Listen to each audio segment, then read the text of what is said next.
Okay, hi guys, my name is Shelby and welcome to Voice for the Vanished.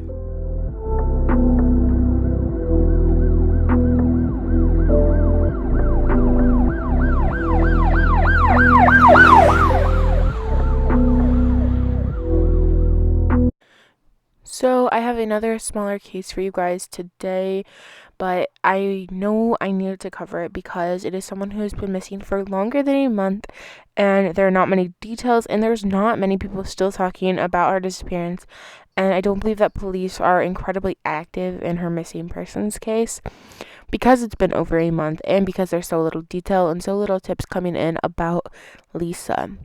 Let's get into Lisa's story.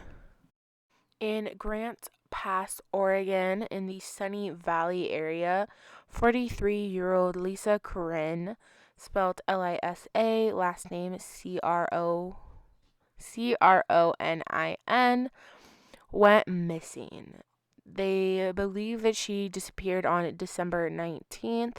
She was not reported missing, although, until Christmas Eve.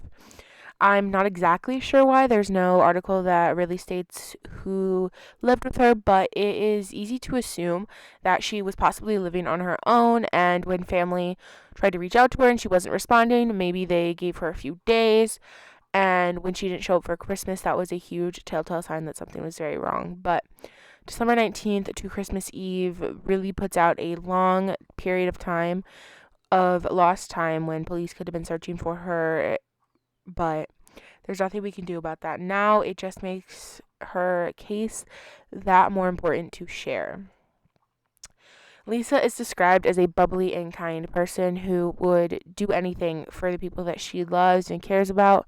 Her grandkids mean the absolute world to her. Every single person that speaks about Lisa since her disappearance says that she would never, ever do anything like this. Nothing in her history, although struggles, she's never wanted to disappear. She's never wanted to be away from her family, especially since having grandkids. They mean the world to her, and she would never, ever leave them hanging. She would never miss Christmas with them. So this is incredibly odd to everyone who looks at her case and knows Lisa. At the time of her disappearance, she was planning on getting a ride up to Grant Pass to visit family, assumably for Christmas, and she never made it. Again, I don't know who reported her missing and why exactly the wait, but that doesn't matter at this point. Really, getting Lisa's name and face out there is what matters. This is the shortest video I've ever made and the least amount of details I have ever had on a case. And I had a large video planned with many details to cover today, but when this case came across and no one was speaking about it and I had never heard of her and she's been missing since December 19th, I knew I had to push my other cases aside for at least one day to cover this case and get her name out there as soon as I could, because no one else is doing it, and she deserves to have her name being said, her face being shared, her story being shared. She deserves to come home to her grandchildren who are missing her. Physically describing Lisa, she is 140 pounds and 6 feet tall. She is blonde with auburn colored hair, which I know kind of contradicts each other, but you can kind of tell from the photo. I know it's really pixelated, but that is what they describe it as. She has blue eyes and a tattoo of bubbles on her right wrist, along with a butterfly tattoo on her back. Note that the butterfly in this photo is not a tattoo. It is just the photo, but it is not a tattoo that she has on her neck. Do not think that it is.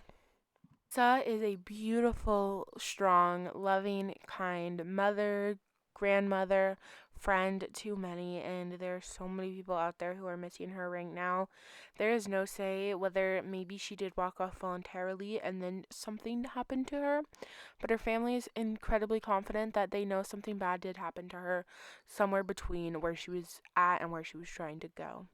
They don't believe that she would ever disappear voluntarily, and neither do I, as I really take family's word to heart, and if they believe that and the details that they're giving about Lisa and how much she loves her grandkids, I can see that in her photos with her grandkids, that she would never, ever leave without them.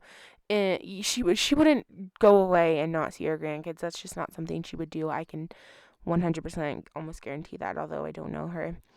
something happened to her. Someone has her, someone talked to her, someone's seen something, and someone knows something.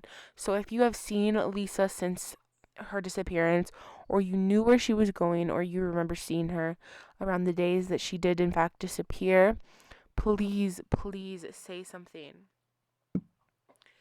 Her grandkids are missing her. Her grandkids need their grandmother, and she needs them. You are urged to call the police if you know anything, and if you feel unsafe doing so, you can always contact your local Crime Stoppers and remain 100% anonymous. They don't care who you are or why you're calling or why you know your information. They just want to know the facts of what you know to help bring this beautiful woman home. Please, if you know something, say something. And as I always ask you guys, I don't care who you believe in, what you believe in, or what you don't believe in. Please send prayers, good thoughts, good vibes, strength, hope, love, anything good Lisa and Lisa's family way. They really need that right now. And of course, please share this case, share Lisa's story. If you don't want to share my video, that is quite all right. Just sharing her face, share her missing persons flyer, anything related to Lisa is what means the most to me. I love you guys, and I'll see you in the next case. Bye.